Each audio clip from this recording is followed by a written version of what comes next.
Hello, everyone. Thank you for joining us today for this consensus program webinar, where we will be rolling out the Division of Mineral Sustainability's multi-year program plan. My name is Alex Krauka. I'm a Seattle-based consultant with the U.S. Energy Association. This webinar today is through our consensus program, which is a cooperative cooperative agreement with the U.S. Department of Energy's Office of Fossil Energy and Carbon Management. The consensus program seeks to educate the public, policymakers, industry, and other stakeholders and build a consensus on the benefits and requirements of CCUS and other carbon management technologies, such as critical minerals and rare earths.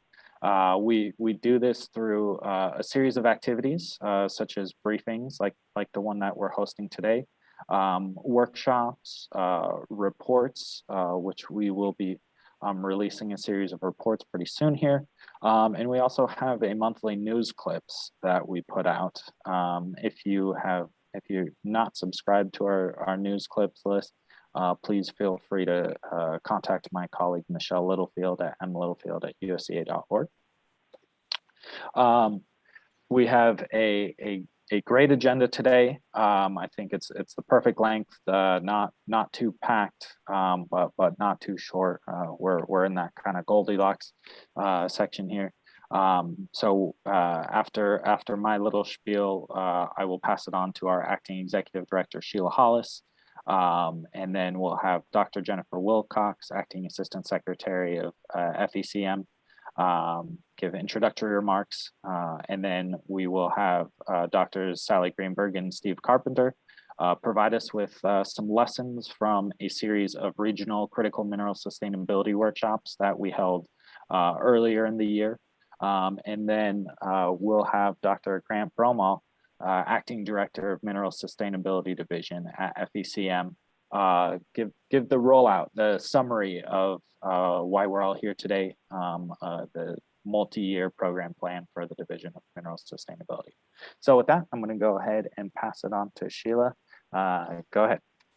Thank you so much, Alex. It's a pleasure to be with you today, and with this esteemed group. Hitting on one of the most significant issues of our time is how to make the transition from a heavy CO2 environment we have in the world to the future.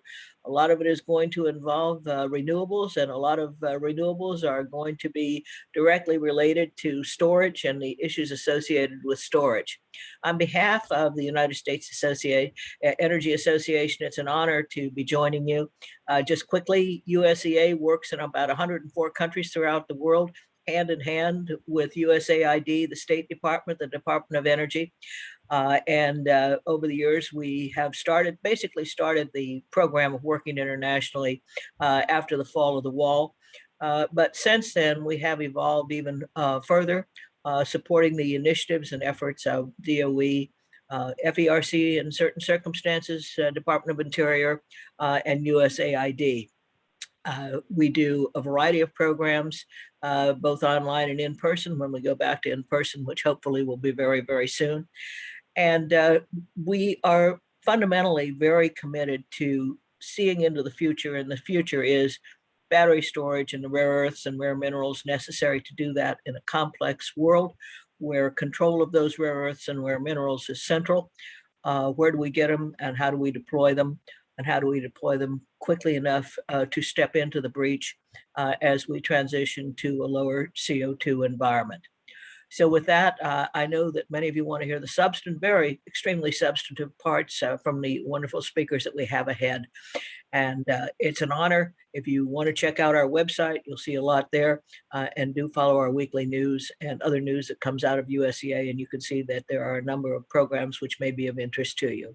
With that, I turn it over back to you, Alex, and Dr. Wilcox, who I have the pleasure of sharing the screen with in a number of contexts over the months. So thank you so much first, just for the honor of telling you what all USEA does, how we do it, and how we are so interconnected and intertied to you as a part of our program, both for the public, but also to aid the US government in its endeavors. Thank you. Thank you so much, Sheila. And with that, we'll move over to Dr. Wilcox, Acting Assistant Secretary of the Office of Fossil Energy. Great, thank you so much, Alex. I am unable to start my video. If there's a way to engage that. Otherwise, I can just. You should be able to do that on your end. It says the host has stopped it. Huh.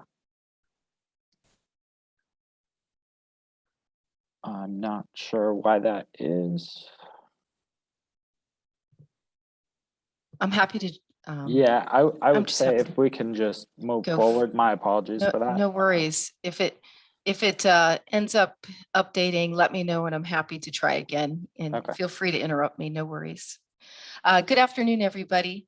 First, I just want to thank USEA for helping us to organize and host this event on critical mineral sustainability. I know everybody here is excited and committed to helping expand the scope of technologies that are needed to manage carbon emissions and improve the way that we handle and deal with climate change today. As most of you also know, the Biden-Harris administration has set a number of goals.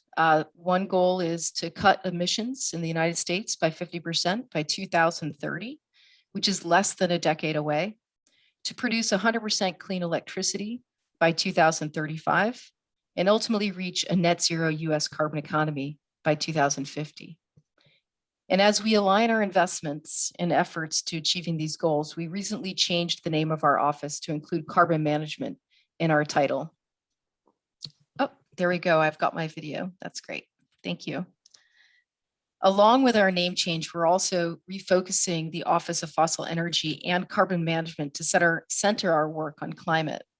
And this mission and the work needed to achieve it is more urgent than ever before. Human-caused climate change has resulted in rapid global impacts and temperature increases that are expected to continue unless the world makes deep reductions to its carbon dioxide emissions.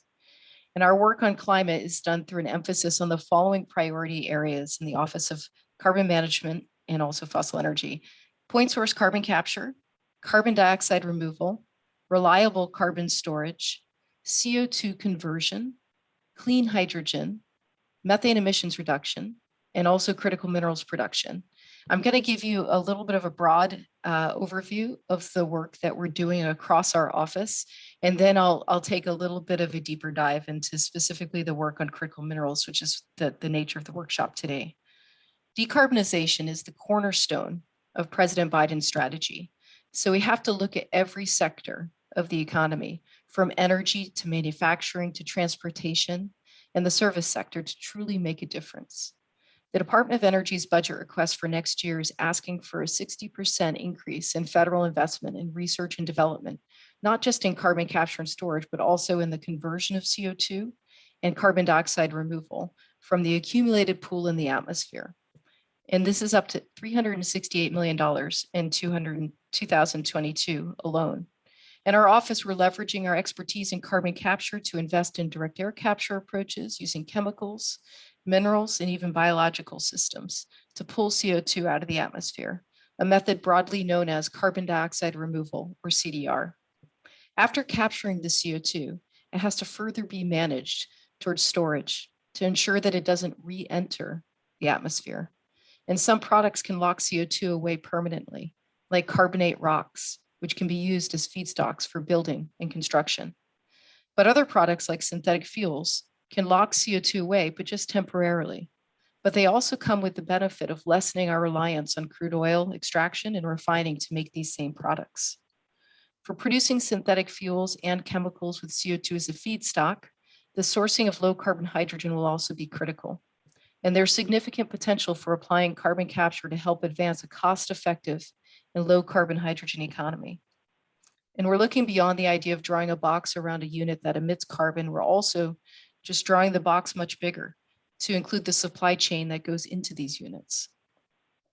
We're investing in approaches that reduce methane leakage associated with fossil fuel production and its transport. We have to recognize that when we examine fossil fuel extraction, whether it's coal, oil, or natural gas, there are often methane emissions associated with these energy resources. So we're improving storage and operational efficiencies as well in order to understand the overall costs and de-risking associated with carbon storage. Our ultimate goal is to broaden the availability of certified resources for geologic storage in the areas of our country that have known storage capacity, but also potential for storage resources that are more prospective, like mineralization of CO2. And all of this work is in part our office's commitment to improving conditions of frontline communities impacted by the legacy of our fossil fuel dependence. We need to set the standard of meaningful community engagement and support a healthy transition to a net zero future that can accelerate the growth of good paying jobs. For the Biden-Harris administration to achieve its climate goals, a dramatic expansion of renewable energy must take place.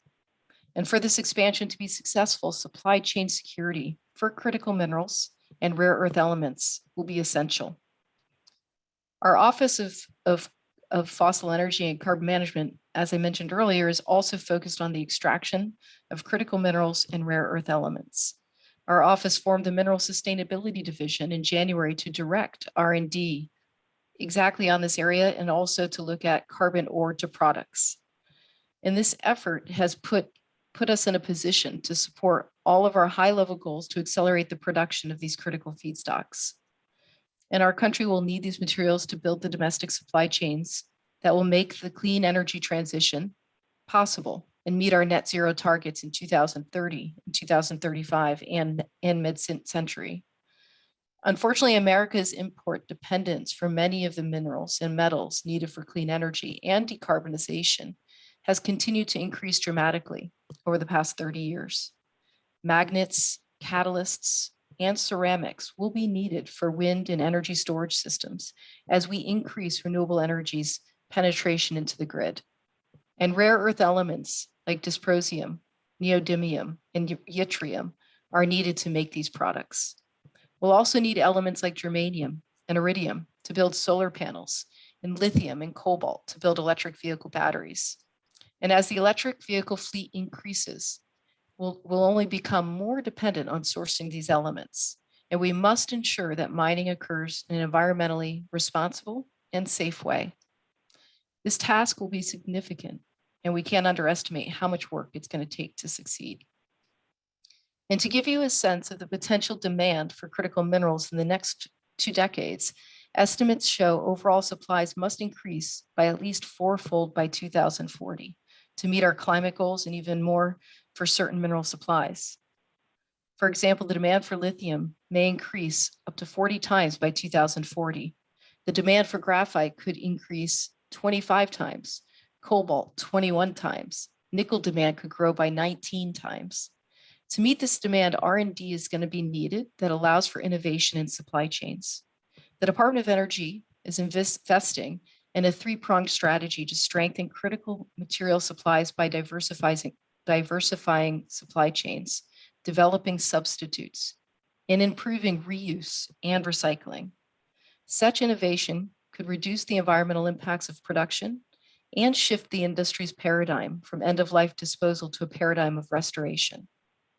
And this shift will boost the use of renewable energy, eliminate the use of certain chemicals that may impair reuse, and eliminate waste through advanced product design. The Department of Energy will expand partnerships with laboratories, universities, and industry to improve investment in these energy transition technologies. The Department of Energy has early stage research underway with ARPA-E, for instance, combining opportunities to reclaim mines by enhancing natural mineralization processes that capture carbon while recovering rare earth elements simultaneously. In the end, we all have a role to play in building and deploying these technologies in a better way than we've done previously. And the Biden-Harris administration is committed to meeting the climate emergency and putting in place a sustainable and fair net zero carbon economy. The sustainability of critical minerals will play a key role in this effort. And thankfully, critical mineral stakeholders are not alone as they meet this challenge. DOE and NETL are putting a great deal of effort into critical minerals management and sustainability. So we at DOE are here to help, we're here to listen, we're here to facilitate.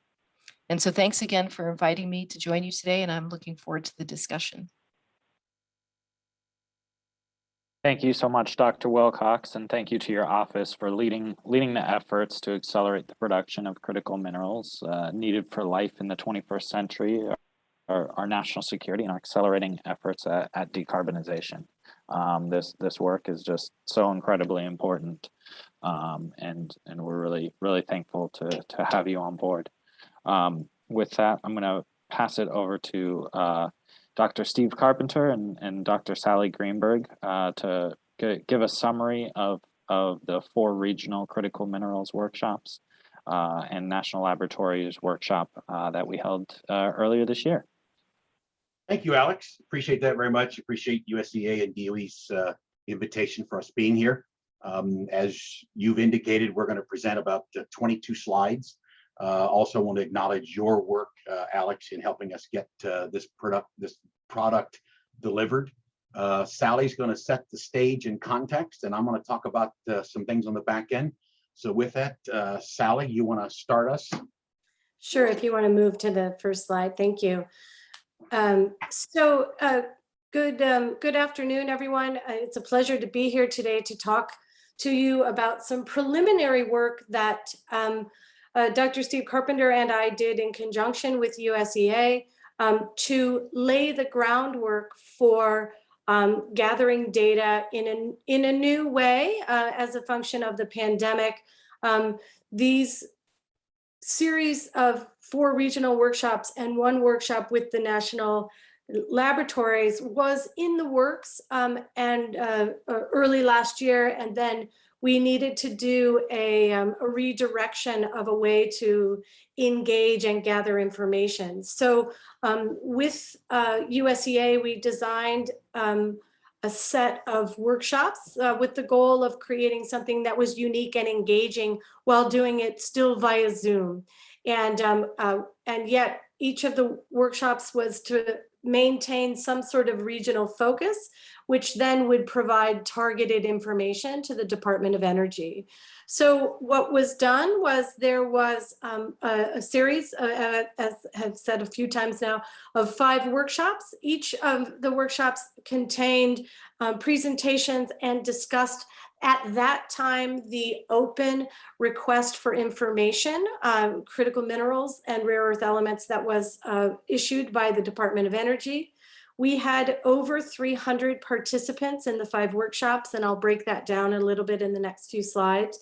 The speakers were varied from each workshop. In other words, we did not have the same speakers at each workshop, but tended towards having a bit more of a regional focus and regional expertise involved in the workshops. The participants then were at various times broken into breakout rooms where Steve Carpenter and I interviewed in a very rapid, very engaging way on a set of predetermined questions with the idea that we would have direct and meaningful facilitation. In other words, no silent partners. So not a lot of observers, but we found ways to include everyone in the conversation.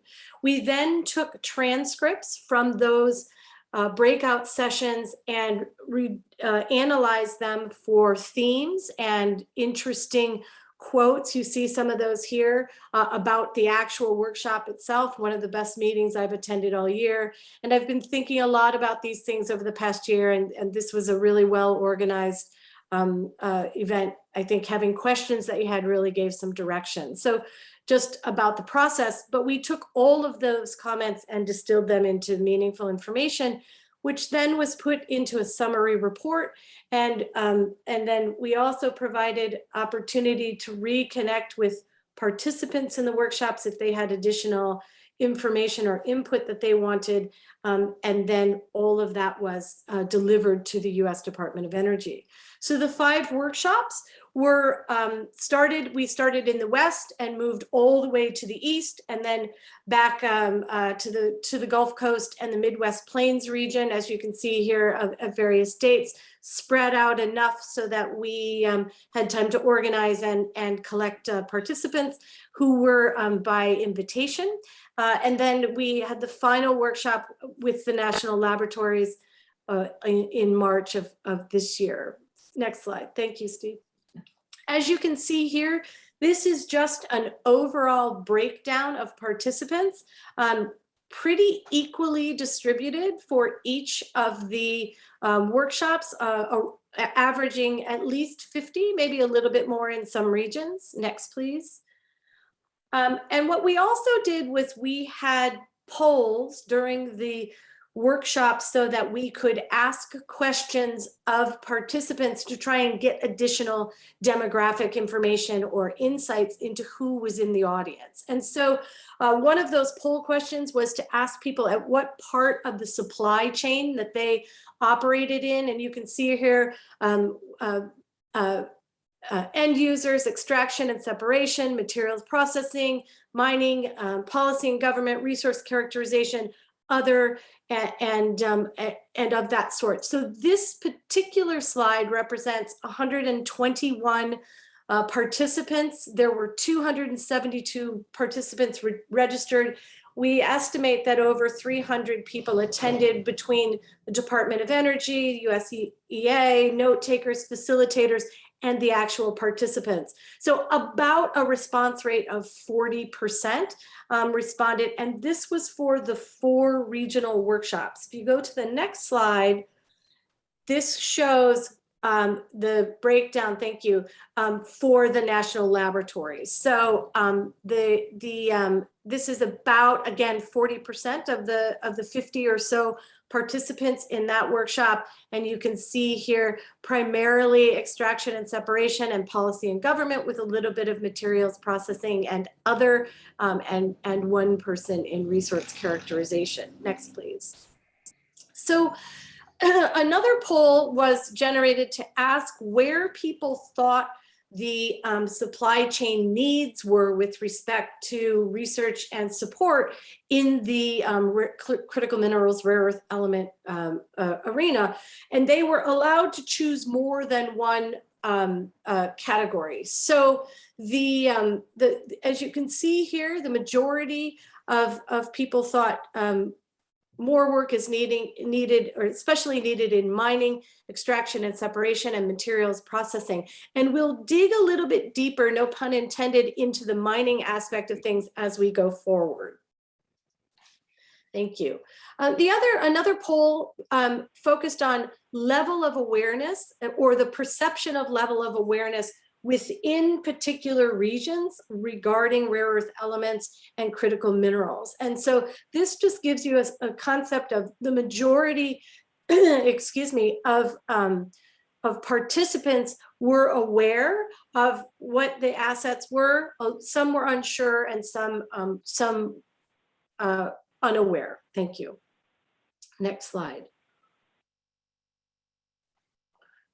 So some of our priority observations from the workshops and the major takeaways that guided the rest of the analysis and summary report development is that we thought that it was important to address the themes that came out of the interview breakout sessions as in a tiered approach by prioritizing the top 10. And we will, again, break those down in the second half of this presentation. We thought that respondents' comments made it clear that it was important to continue and expand regional mineral district concept for materials and waste streams across the various regions. So in other words, people really liked the regional approach that was being taken. It's important to facilitate knowledge sharing and encourage development of networks and working groups among the regions, and then also to correlate regional findings so that the concepts that cross-cut across the regions and through the national laboratories can be applied in a general regional context. So in other words, not everything, not one size fits all for each of the regions or the national laboratories when it comes to operating in this space. It was clear that it was important to understand and highlight the regional differences by introducing flexibility in the core CM funding approach and considering that not all regions had the same continuum of resource characterization, development of processing, and access to waste materials. So there was a lot of discussion about how much existing data. Some regions were more mature in their development along this continuum than others, and that the regional approach had some inherent flexibility built in, which was beneficial. So also considered that it's important to assess policy needs and barriers relative to the supply chain economics and leveling things in the international playing field. The encouragement of broad stakeholder participation in the international standards development processes, which is another way to build capacity. And then some things that specifically came out of talking to the national labs: consider cross-agency and intramural national laboratory interaction to support and coordinate and expand the critical rare earth element network projects and programs, and then facilitating, to the extent possible, ongoing collaborations with national laboratories and the stakeholders in the critical mineral rare earth element space to create an implementation roadmap. And then finally, find ways to create bring together the national laboratories and stakeholders in this space to who all demonstrated or stated a strong desire for future collaborations. Steve, I will turn it over to you.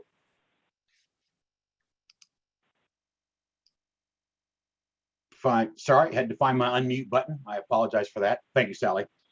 So Sally set the stage for the methodology of what we did, and I'm going to talk a little bit in detail of what we found and how those results led to what you're going to hear from Grant in a moment of what DOE's program plan looks like.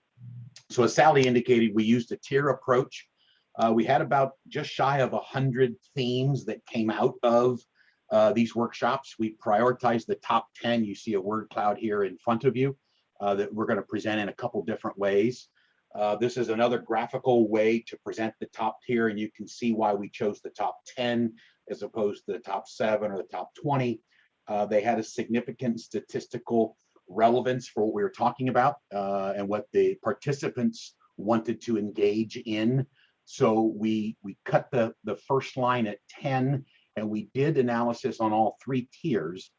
But what we're going to do today is spend some time only on the top 10 and looking at how those priority observations that we decided to call them fit into the 4 buckets of how DOE looks at their program. So in the resource and operational considerations, looking at those themes, there were 7 or 8 items that popped out. Mining was the most discussed topic throughout. This was a situation where there was fear, concern, and desire for data going into these workshops that mining was going to be a big issue, and that was confirmed. But it was originally thought that all the stakeholders would be thinking about new mines and operating existing mines and continuing that and opening new. And the data showed that it was quite the opposite. Almost all of the discussion was about what do we do with reuse of mine waste? What do we do with reuse of current tailings? How can we repurpose existing mines? It was all talked about from the framework of take where we are today and not have to look at new resources, which was quite enlightening. Data was significant across the board. As you can see in the comment, it's hard to manage what we can't measure. And so there was a great desire in a variety of mechanisms to say, how can we gather data and understand as much as we can about what we have and where it exists, so we can begin to look at what the R&D looks like and what other options exist. Sustainability became very critical, as you've heard from the beginning of our conversation throughout, whether that's a value chain, business models, long-term, we have to be able to address sustainability in a variety of fronts.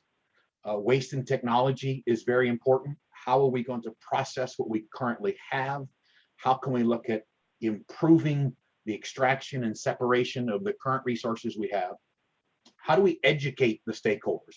And that education took a broad brush approach from a policy context all the way down through K-12 and STEM, through the workforce, through the trades workforce, all the way through the graduate workforce.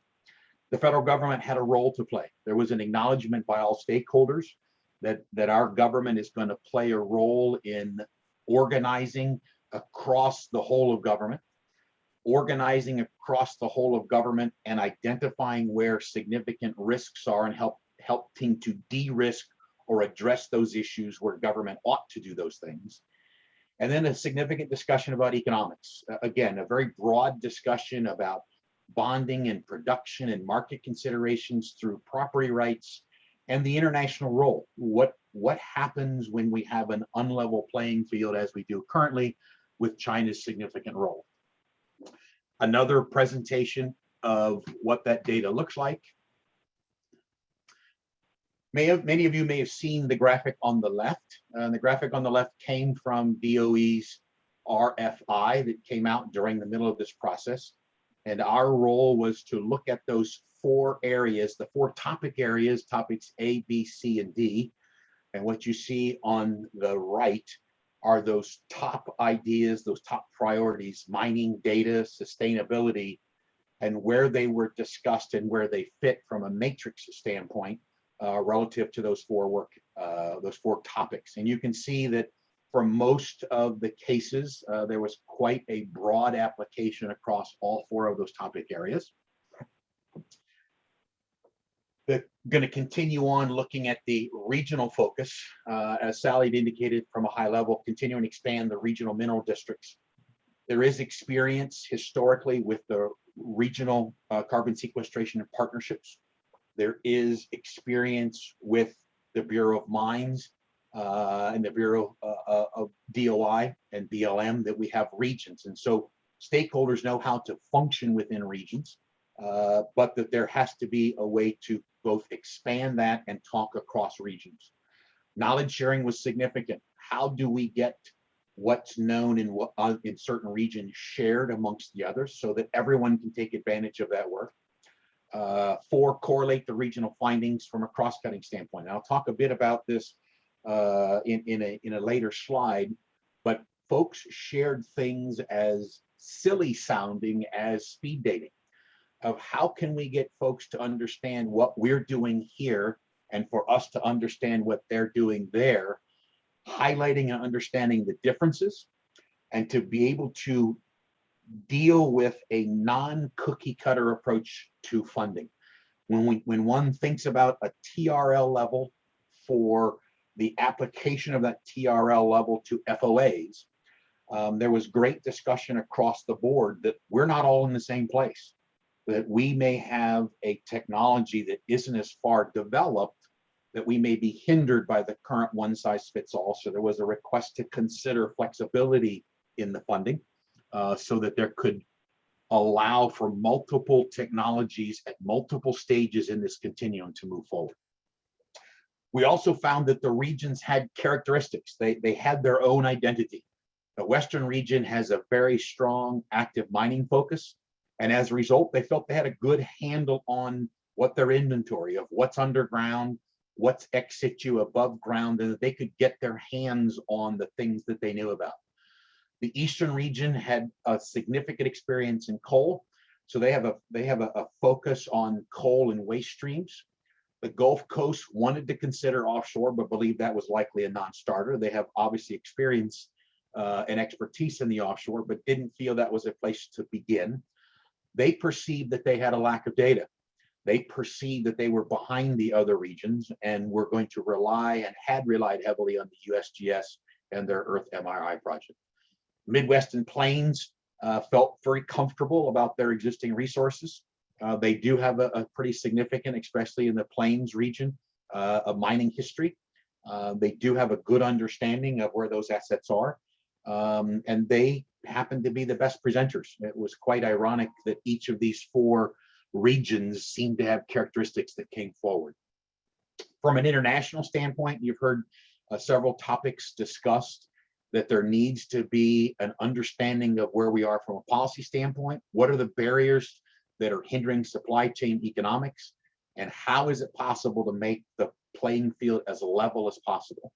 We have to encourage broad stakeholder participation, and getting outside of our borders and looking at this internationally was a requisite.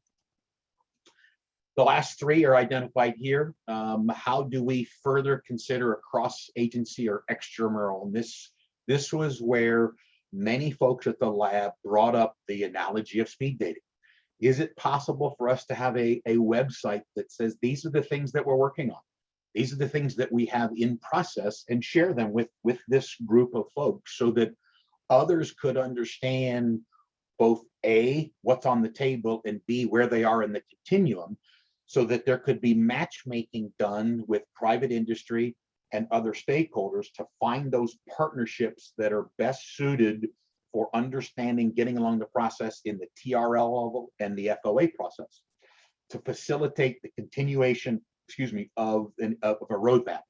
This is a new division rolled out less than a year ago by DOE, FECM, and there's going to be a need to understand how they get from point A to point B and find new ways to bring all those folks together.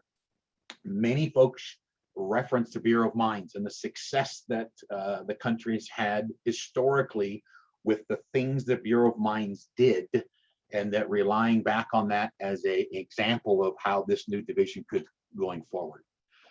So as Sally indicated, this was a new effort by USEA on behalf of DOE, and there's been some significant both data and value added identified by DOE that you'll see here presented in a moment, that in this age of COVID and the fact that we can't get together, how can we all continue to still do work?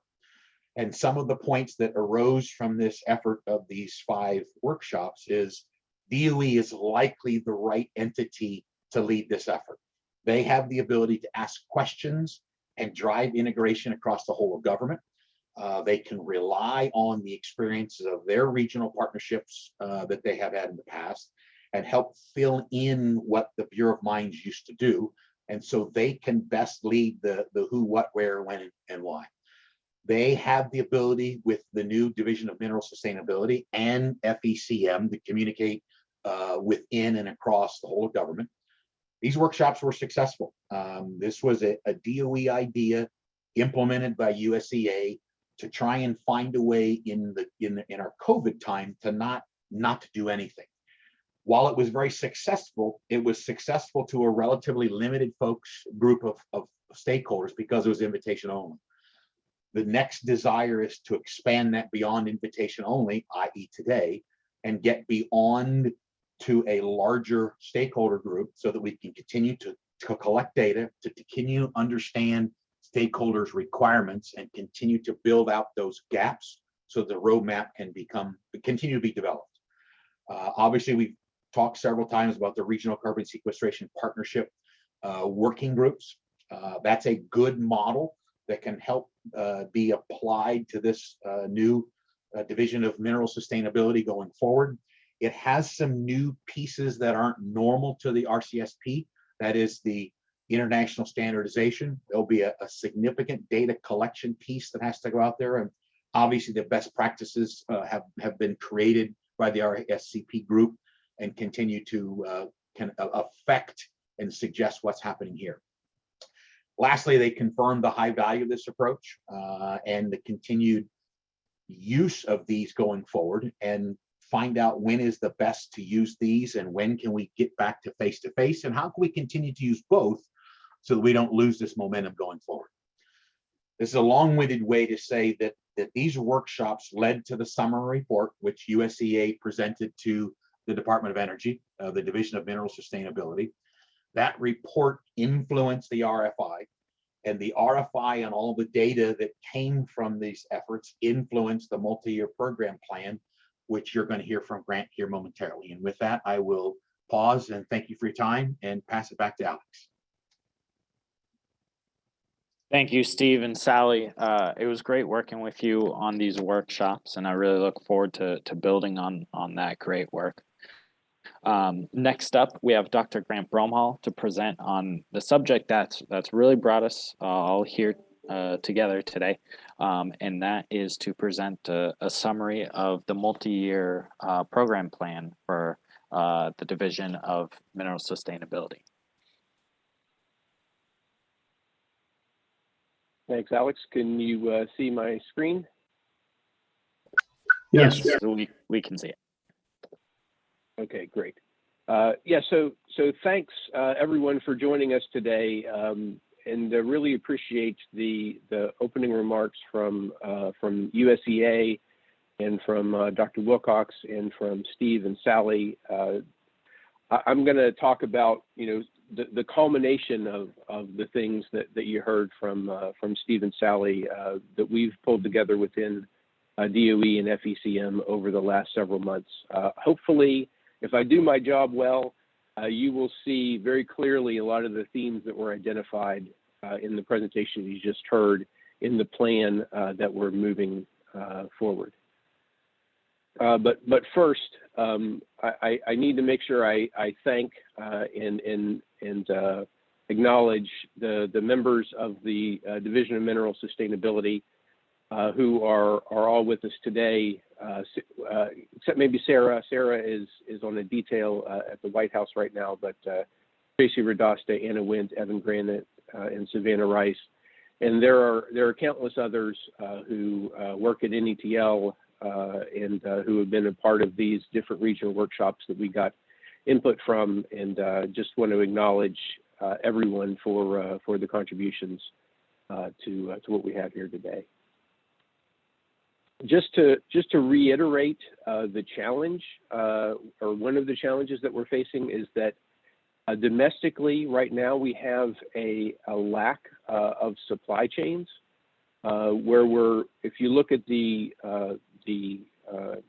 dozens of critical minerals that the USGS has identified, almost all of them we're import dependent, meaning that we rely on more than 50% of that from a foreign source. And nearly half we're import reliant, meaning we get all of them from foreign sources. And so what we're trying to do is to help decrease that reliability for critical materials that are important, especially for the clean energy transition. And so if right now we're import dependent and import reliant on a majority of these critical minerals, then as Dr. Wilcox mentioned earlier, the projections from IEA, for example, say that we're going to need at least 4 times overall, and depending on the particular case, somewhere between 40 times and, in the case of lithium, 25 for graphite, and even 7 times for the rare earths en masse. What we have now, then there's a big challenge laying ahead. So DOE is looking broadly. So the Mineral Sustainability Division is part of a broader strategy that DOE is employing to address the challenge for critical minerals supply chains. And here are the primary ways that we're doing that. We're trying to diversify supply. You'll hear, we'll talk a lot about that today. Develop substitutes. So in some cases, the critical minerals, rare earth elements, may not be necessary if we develop new technologies for batteries or for semiconductors. We're looking at reusing, remediating, recycling feedstocks to be able to get the most out of those. And so that's another area we're looking at. As we do this, we want to make sure that we consider the entire system, that we're doing it in a sustainable way, that we consider life cycle analyses, et cetera. And then we want to move towards the ability to demonstrate the capabilities of these technologies and get facilities stood up to be able to help stand up the supply chains as we move forward. And in addition, this is something also that I heard in what Steve and Sally were presenting, is that DOE can't do this alone. We definitely have a leadership role, but we have to work within the government, across the government, in a number of different areas. And so We're working with the National Science and Technology Council subcommittee on critical minerals. We're working with other agencies in the government. Just one example is the EPA and the DOI in reaching a number of these goals. We're working internationally. Steve talked about some of the standards work that we're doing with the ISO as well. And so I'll talk a little bit more about all these things as we move forward. So here in a nutshell is the vision of what we're trying to do in mineral sustainability. Basically, we're trying to catalyze environmentally and economically sustainable critical minerals and carbon ore resource recovery industry in the United States. We're trying to do this to support clean energy development, to support domestic supply chains, and to do it in such a way to support environmental and social justice. And we'll do that, and I'll go through in more detail. So I'll leave this mission here just for a second for you to read that. I won't read that in detail, but as we go through the next slides, we'll show how we're working in characterization, resource extraction, and processing to get to high-value products. And I do want to also mention that we have some principles of waste minimization and circularity. These also I heard in the presentation that Steve and Sally mentioned, where we're looking to not get the most out of new mined resources, but where we can reclaim waste byproducts from already mined or impacted regions. And we'll talk, you can see, for example, we've looked at coal refuse piles, acid mine drainage, sludge, produced waters or extracted brines, and combustion residuals like fly ash or bottom ash, for example. We're looking to extract the key materials, critical minerals from these, but we want to make sure that we maximize the use of the feedstocks in these materials. So if we just focus on the hundreds of parts per millions of critical minerals from these feedstocks, then that's going to give us 99.some% of material that we're not using. And so we're also making sure that we look at the remainder of that. And so carbon ore processing is a very important piece of that. If it's a coal feedstock, there's a lot of the percentage of that is in carbon, but there may be other feedstocks for other industries that we want to make sure we, as we extract critical minerals, we save that beneficial use of the rest of the feedstock and try to minimize the waste. So here is the approach. We have a few pillars that I want to focus on, and I'll go in detail discussion about these pillars throughout the rest of the presentation today. The first pillar is on resource characterization and technology development. Then, as we understand the quantity and the volume of the resource that we have, we need to understand then how can we most effectively extract the resource from those different feedstocks. And as I mentioned before, there's a variety of unconventional and secondary feedstocks that we're looking at. And each of those may have a different best extraction technology or technologies that are associated with that. From there, we need to move towards processing, refining, and alloying, and developing technologies where we can get to purification and enabling commercial production through innovation in these rare earth metals and other critical materials. And then also in the processing and manufacturing, we're looking at generating high value products, carbon-based products. And then cross-cutting all of these technical pillars, we have the work that we're doing in international engagement, standards, and supply chain development that's really important to being able to, for us to succeed in our mission and for the country to succeed in standing up domestic supply chains for critical minerals. So going a little bit more detail into the resource characterization and technology development. I want to start by saying that there has been quite a bit of work done in this space over the last half a dozen years. There are resources that we've identified, especially for rare earth elements from coal ash, from coal residuals, from coal byproducts, acid mine drainage, refuse, etc. This shows, so the dark brown spaces on this map shows the coal basins. So obviously there's a lot of overlap here between the locations where there are power plants, where there are coal mines, and where we're looking for opportunities to find these unconventional and secondary sources. We've identified just from these feedstocks more than 10 million tons potential of rare earth elements just from a portion of that, and I'll show a slide later that gets into a little more detail as we look on a more regional and feedstock basis where some of those numbers are coming from.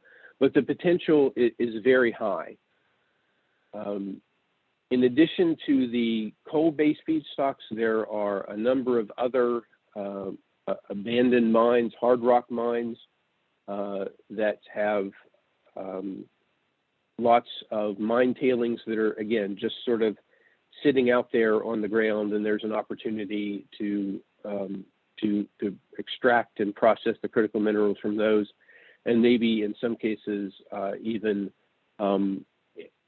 aid in carbon management by removing CO2 from the atmosphere if those have mafic or alkali feedstocks. And so we're looking at all of those kinds of opportunities. As Steve and Sally mentioned, and that came from the workshops, data is of critical importance. We don't have all the data. No one has all the data, and so we're looking for opportunities to bring together the data resources from across the different government agencies and looking at state geologic surveys. USGS has a huge role. We've been working with the National Energy Technology Laboratory. Researchers there are developing an unconventional resource assessment method for critical materials from these different sources using data mining and other analysis techniques to help us get a better picture of what we can do with this as we bring all these different resources together.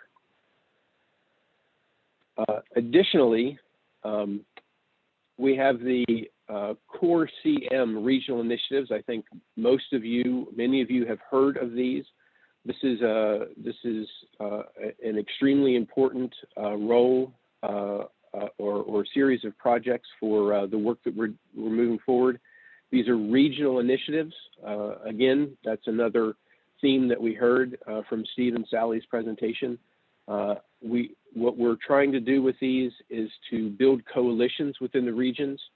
Again, similar to the way we did with the regional carbon sequestration partnerships, to help us understand the resources within the regions, the mineral feedstocks that have potential, the infrastructure needs in those regions, the workforce needs and educational and training needs in those regions, and what are the unique challenges of the regions? Because as what's going to be a big challenge in Appalachia may not be an issue in the Rocky Mountains and vice versa.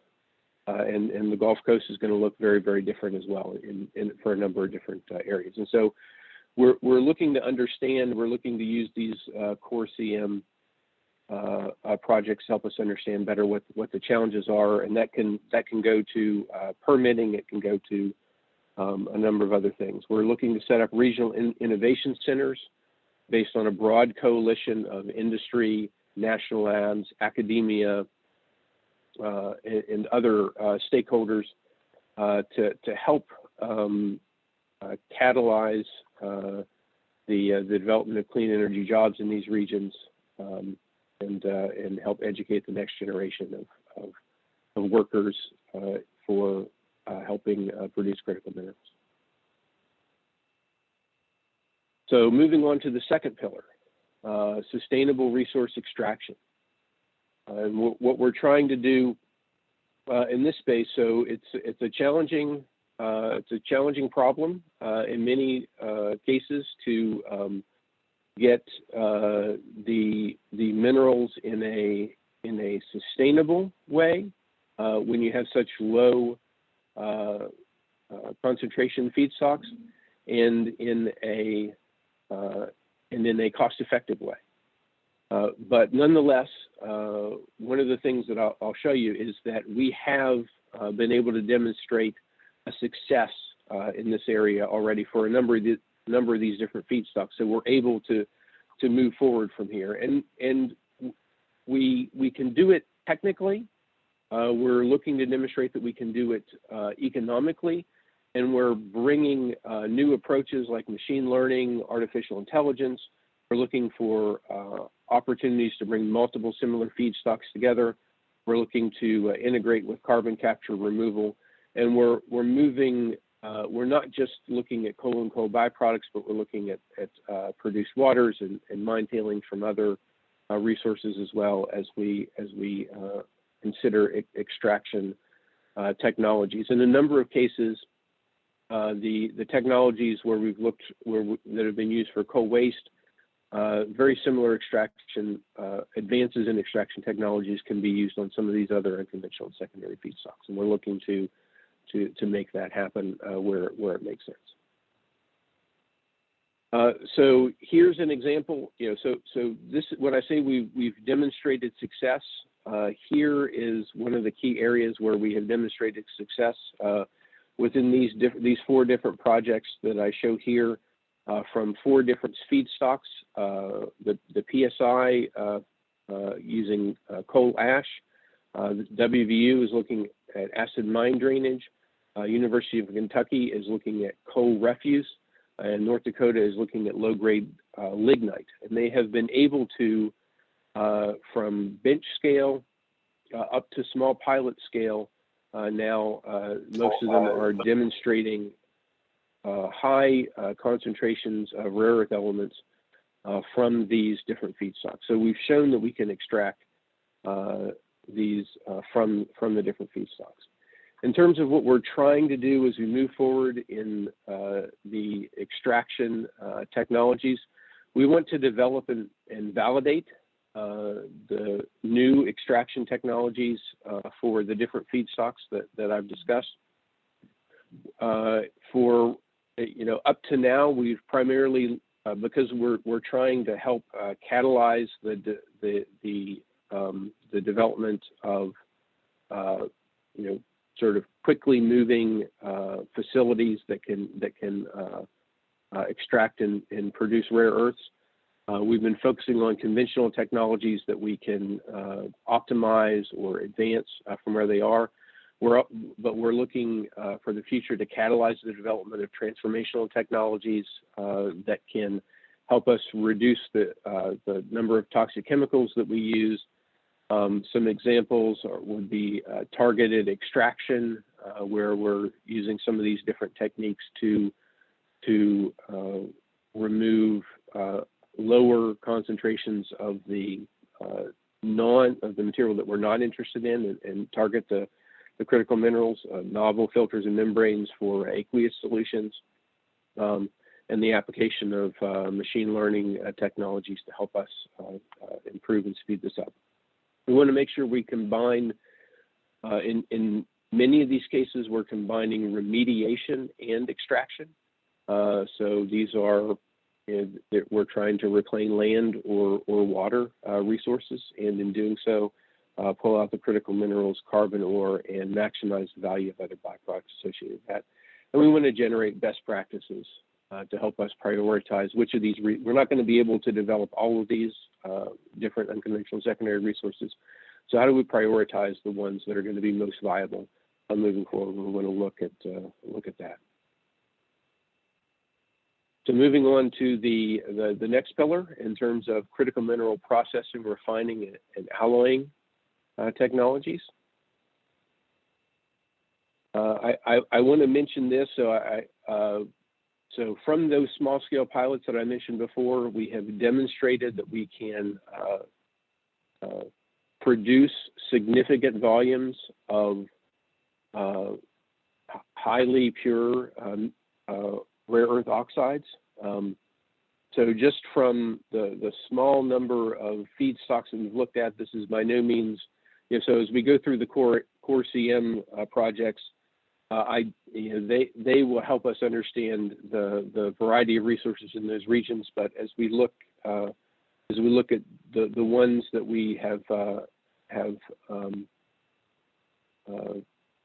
in the 4 pilot projects, there's still a substantial potential for number of tons of rare earth elements that can be produced on an annual basis from each of these different feedstocks. And if you consider that in terms of rare earths, the number of tons of rare earths that are produced each year is on the order of 20,000. These are pretty substantial numbers as you add these up. And so even if you go down to a small fraction of what can be recovered. As we look at these processing technologies, we're trying to move these to higher, to upscale them to larger projects. We're looking at, we have right now a number of different projects that are performing pre-feed studies. Initially, we started with 13. So on the map here, there are 13 different organizations that developed concepts for these large-scale pilots, which can generate 1 to 3 tons per day of mixed rare earth oxides. 8 of those have moved forward into pre-feed studies that are looking at developing a more detailed economic assessment of whether they'll be able to generate rare earth oxides from these feedstocks. Just an initial look at the potential byproducts and byproducts and co-products that will come from here is I've included those down there for those who are interested. But there's, as I said, there's a number of different types of feedstocks in a number of different regions that we're looking at here. Just one example, I wanted to delve in a little bit deeper on one example. This is one that West Virginia University has been developing. It's for treatment of acid mine drainage. Again, this is something that, half a dozen years ago, if you'd have told me that we're going to be able to get significant volumes of rare earth elements and critical minerals from acid mine drainage, I would have been let's just say skeptical. And now the process they developed has clearly demonstrated that they can do that. They're planning to begin operation of a small-scale pilot project at the end of this year or early next year. This, you can see here the diagram that shows the concentrations of different rare earth elements and chemicals within the acid mine drainage feedstock. They've showed that they can generate 99% purity using the extraction process that they have. From just this single small-scale pilot, they have enough neodymium, praseodymium resource. They could yearly produce somewhere between 50,000 and 350,000 Tesla Model 3s. And as we talk to the folks who are developing this technology, there's probably a dozen or so, and dozens of these that could be stood up, in Appalachia. If we look at other similar resources, let's say from hard rock mining, acid mine drainage from those like pit mining, we see that the resources a very similar concentration. This diagram looks very similar for those, but in some cases those numbers can be much higher, and so there's opportunities there to use this process, not just for coal acid mine drainage, but for other similar mine drainage that across the country. So in terms of processing targets and opportunities, we want to ensure sustainable processing technologies, reducing the chemicals, minimize the emissions. We're really trying to catalyze first mover facilities, these facilities that can generate on the order of around 1,000 tons of mixed rare earth oxides and salts, and in addition, other critical minerals per year. These, will obviously produce other products.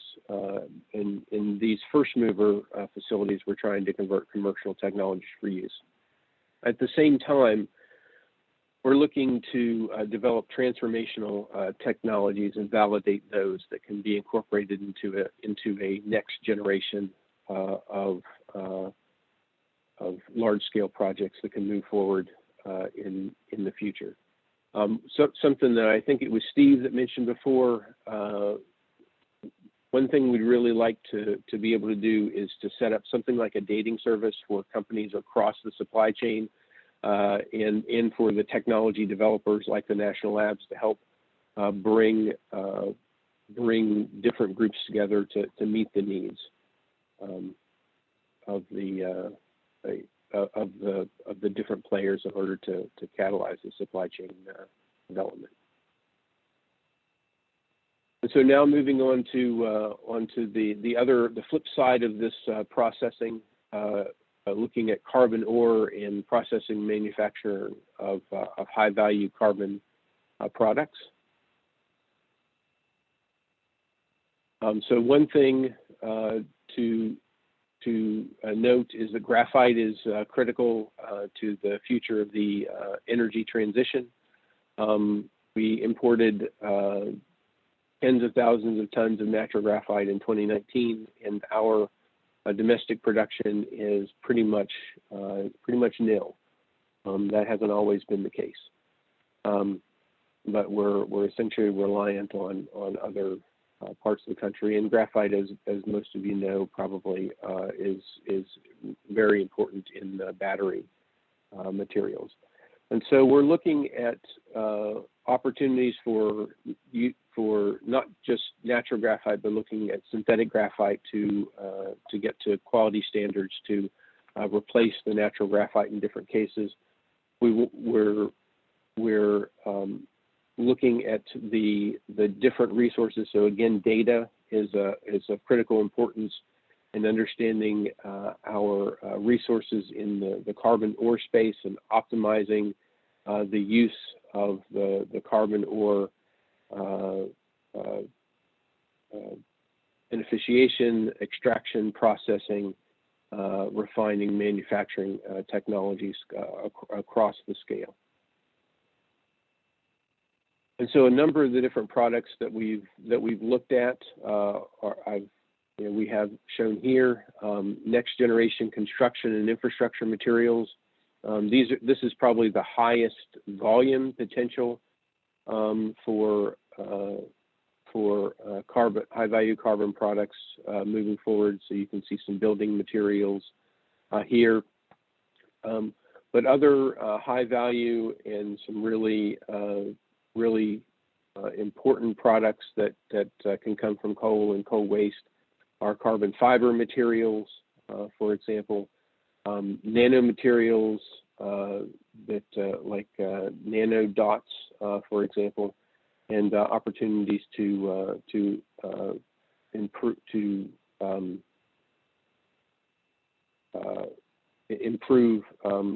clean up and recovery from waste. So, and then finally, also of critical importance to our technical pillar work is our cross-cutting work on international engagements and standards development. And in this space, if the U.S. is going to compete with other countries internationally, we're going to have to ensure that there's responsible stewardship and high environmental standards across the entire supply chain, both domestically and internationally, before we source these critical materials.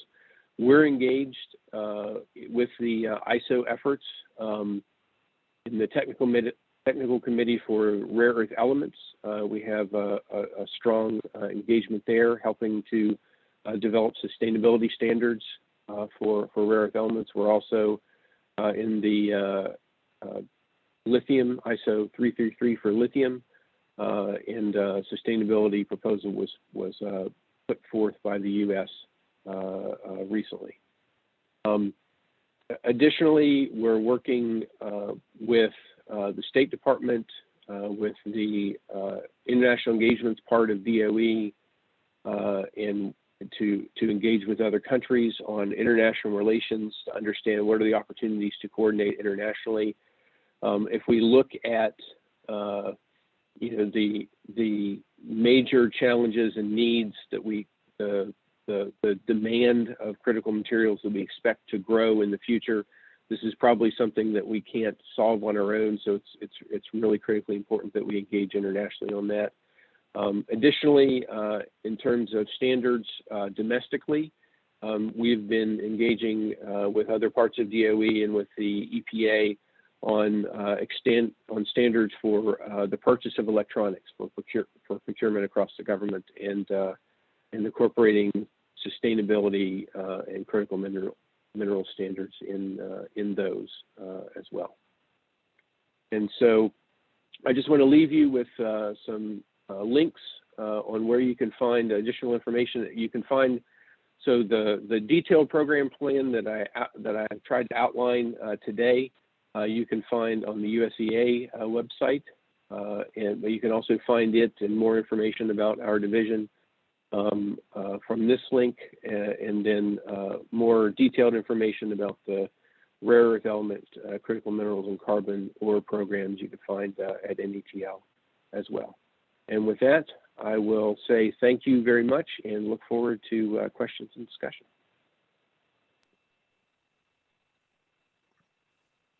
Thank you so much, Grant. That was a lot of information, and great to see all the work that your team is doing. And it has generated a lot of questions and a lot of talk in the chat as well. So I'm gonna go ahead and read through those. Before I do that, I'm gonna put you on the spot and ask if we have permission to share your presentation. Yes. Okay, great. So we will have both presentations on our event page, as well as the program plan, as Grant mentioned. And then we will post the recording of this webinar as well by the end of the week. Now moving on to the questions and comments that have come in. I'm going to do my best to get to as many as possible. The first one is surrounding kind of the regional innovation centers that you had proposed, or that you had discussed for a moment there. Have those centers already been, have the locations of those centers already been decided? Is that in the works? If it is in the works, how does that process work? We've had some enthusiasm in participating in some of those. Well, yeah, that's a great question. So we have our core CM initiatives. Those really have just gotten kicked off. And so they're in the process of pulling together the information they need in their regions. They each have, if you send me, you feel free to email us, or you can go to one of those links that I sent to find out more detailed information about which of those initiatives is active in your region. I would encourage engaging with the core CM initiatives to learn what's going on there. And over the course of time, we will be working to stand up those regional innovation centers based on the needs that we are identified. Great, thank you. Now, another question that was entered in, and Steve, I know you took the initiative and kind of answered them in the chat, but I just want to read it out loud as well, so that everyone in the audience can hear the question and answer.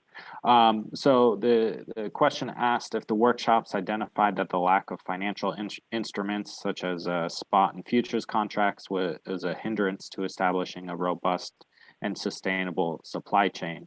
And the follow-up comment to that was the involvement of commodities traders cannot be underestimated. In other metals markets. Without them, mines, refiners, and end users have no basis for the pricing of metals. Can you address that, or summarize your answer to that, Steve? And Grant, if you have any comments, please feel free to give them as well. Sure, I'll answer the question from the workshop standpoint. Those questions were raised and identified as issues to be addressed. They weren't solved. They were put on the list to be solved. I would also say, and then I'll set the stage, hopefully Grant can take it further. The national labs rose their hand and said, hey, we've got some potential experience and expertise in these financial models and understanding these commodity risks that I was unaware of, that they want to bring to the table more to the notion of the speed dating. And so there's a possibility that they might take an initiative and go forward, and I'll pass it to you, Grant. Yeah, thanks, Steve, and thanks for the question. Another really good question. So one of the things that we, have discussed a lot, and is the fact that a lot of the value of the critical minerals is in the manufacturing at the end use of those critical minerals, and the challenge, which is a non-trivial one, is how do we get that value to trickle backwards up the supply chain to the resource extraction side of that. And so helping to set up those relationships, helping to clearly establish the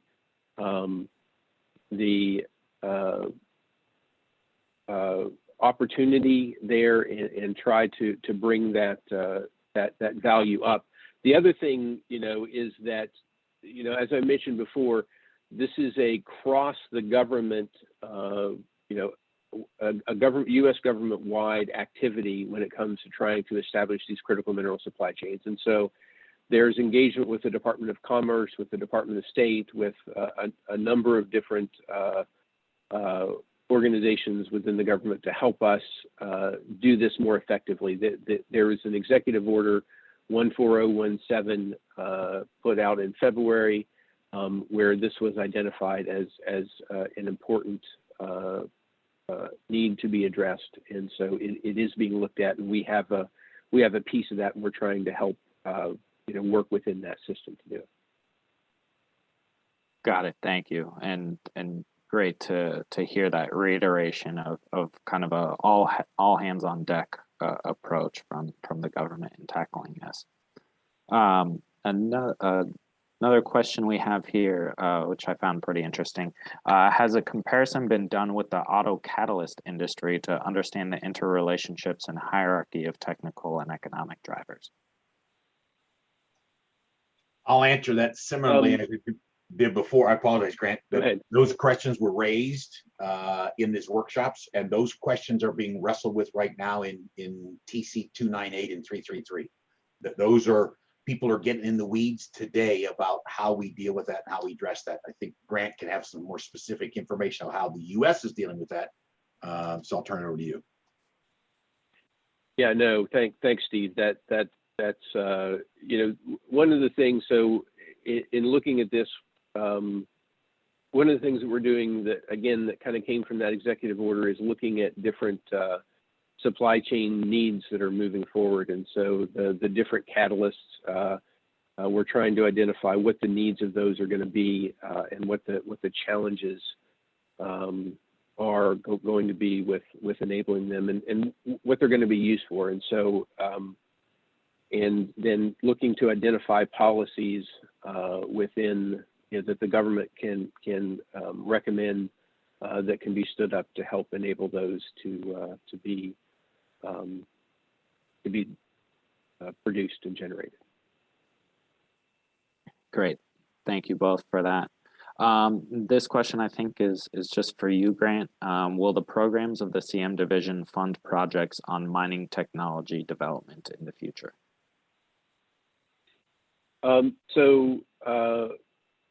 I mean, our focus is in the space that we described, you know, that I described today. If we can reduce the impact, you know, we're looking at improving the sustainability of existing extraction technologies. Ideally, you know, where we can, we're looking to remediate wastes. But if there is new mining that is happening and we minimize that, that's not a primary focus of where we are right now, but it's within the space, and it will kind of, whether we put a lot of effort into improving mining technologies will kind of depend on the resources that we have moving forward. But I would say, you know, the prioritization right now is, and what I think we heard from across the regions are being able to remediate the waste that are out there. But at the same time, we're going to listen to what comes back from you know, especially from these different regional efforts about what is needed in order to catalyze the generation standing up of domestic supply chains. Got it. Thank you. Now, one question kind of relating to the logistics of the workshops that we held, and I'll take a stab at it and then let Steve and Sally follow up. Do you think the remote method of holding the workshops contributed to attendance? Do you think the diverse high level of attendance and engagement will be maintained if future events were to happen in person? I would say the virtual nature of the workshops certainly allowed us to have, I would say, a more diverse set of stakeholders participate. Not everyone always has the means or the time to hop on a flight cross country for a workshop in Washington, DC. It's a lot easier to participate virtually. So I certainly think that was a positive. I think in the future, once we get back to having more in-person events, I think those will still hold a lot of value. I think there's a lot of value to be had when meeting in person. It's a lot easier to make connections. You know, you follow up with people right after the workshop instead of, you know, closing your computer once you're done. So I think there's value in that networking aspect of the in-person workshops, but I don't think we're going to discard the virtual aspect because it really did serve as an important way for people to provide feedback that they wouldn't necessarily have. Steve, Sally, do you have anything you'd like to add to that? Alex, I'll just add a couple of comments that we heard repeatedly, and that was that participants felt very engaged and in many cases really felt like they had more of an opportunity to speak directly to the questions that were being asked. In some cases, because we a little bit put them on the spot, but in other cases, because we made space for everybody to be able to answer. And so because we were really active in the facilitation of the workshops and in trying to keep people interested and engaged, I think it provided a more robust experience for workshop participants than maybe just sitting back and listening to presentations in a meeting space. But I 100% agree with you that I think by now we've learned, we did these relatively sort of in the middle of the pandemic, and I think people were still very eager for that kind of interaction. I think maybe we're all a little virtually overwhelmed at this point and look forward to seeing each other in person. So I think if we asked the questions now, we may get more of a mixed response than we got at the time. Most certainly. I know that I've been looking forward to more in-person interaction, so that will be great. But do want to commit to the fact that we will continue to have virtual programs to ensure. No, I mean, yeah, and very much, it's very clear that this really worked well, and it's worked well for other subjects, just other than the critical minerals and rare earth elements. Great, thanks, Sally. And then we received a comment, emphasizing that we really need to focus on innovation and not elimination. So I think that point is well taken.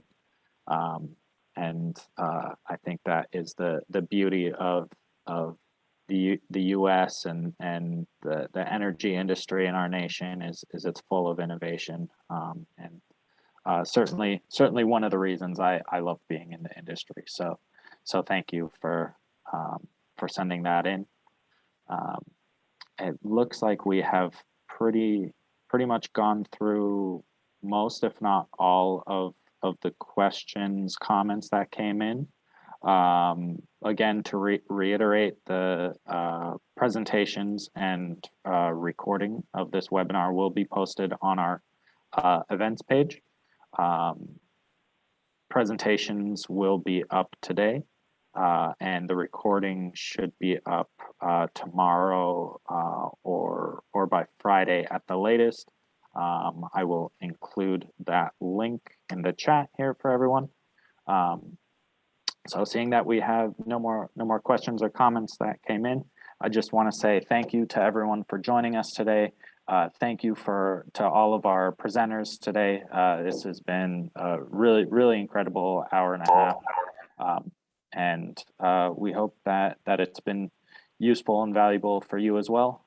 If you have any questions, concerns, please feel free to contact me, and I can put you in touch with our presenters, or contact them directly if they shared their contact info.